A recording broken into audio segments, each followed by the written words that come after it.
time as he may consume.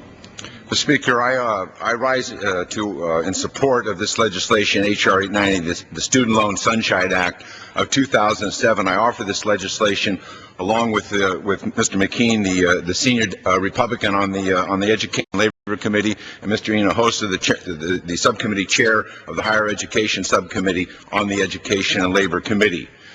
This legislation would protect students and families from the corrupt practices and abuses that for too long have been allowed to run rampant within the student loan industry, ensuring that our nation's student loan programs are working as effectively as possible to help students and parents pay for the cost of a college education is paramount to our goals of this nation, recognizing the importance of students achieving a college education so they can fully participate in American society and the American economy. And working to make that more accessible and more affordable has been the long-term goal of this government, of both parties of this government. But now what we see is that this program has been badly corrupted. This program has started to be hollowed out by the activities of lenders, of universities, of individuals within the government, individuals within the university system, individuals within the lending community. For 6 years, this administration has been put on notice of these activities taking place in the student lending program, whether it was with ever-mounting evidence and public statements and concerns echoed by members within the administration from the previous administration calling to the problems that were occurring within the student loan programs. It was becoming increasingly clear that the student loan program had been hijacked by third parties who saw that they could run this program to their financial benefit. Unfortunately, that meant that it was being run to the detriment of the students and the families who were borrowing the money, who were struggling to pay this money back so that they could achieve a college education. We introduced this legislation first in February when it was disclosed by the New York Attorney General, Andrew Cuomo, that he was expanding an investigation into the relationships between lenders and colleges and universities across the country.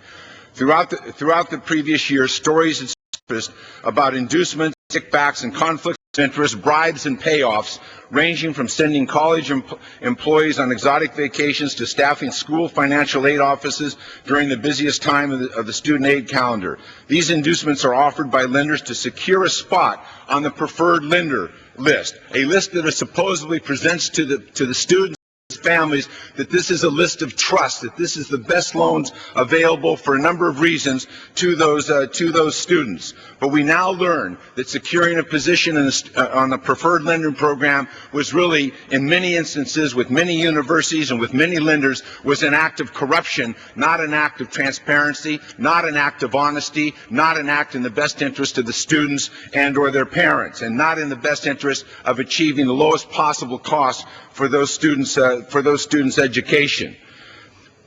But entry into the preferred lender meant more than just having this coveted spot, and it meant a near guarantee of business. It means an opportunity for lenders to prey on families and offer them private loans. It also meant that students weren't given the best information, the most accurate information.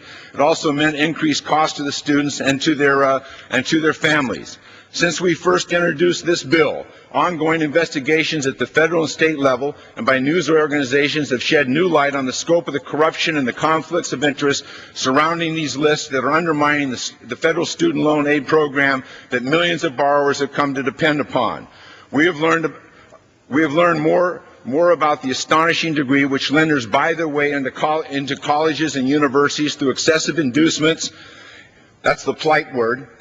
Or what might be termed bribery. That would be a better word, in order to boost their margin profits. All of this was known to the Department of Education. Suggested changes were left behind by the Clinton administration to this program. Department employees raised concerns and others with the Department of Education, and no action was in fact taken. And what we see, of course, is that less protection was provided to students and to their families. We have learned that these inducements include college officials being paid to serve on lender advisory boards and receiving stock in the companies. We have learned that these conflicts of interest do not end with college financial aid officers. It has been revealed that at least one public official in the Office of Federal Student Aid, an arm of the Department of Education that runs the student aid program, held hundreds of thousands of dollars in stock in a major student loan company. But this is just the tip of the iceberg. Lenders and schools must be held accountable for any practice that compromises the trust that students and parents deserve to have in our federal student aid programs. Today, by passing the Student Aid Sunshine Act, we are taking clear and important actions to put an end to the corrupt practices and conflicts of interest that for too long have allowed to dominate by the industry of this program. We call on lenders, institutions, and the Department of Education to also take appropriate action to end these practices, and we insist upon that they recognize their fiduciary responsibility to the students and their parents who are the borrowers of this money, the borrowing of money that they struggle to pay back for many years afterwards.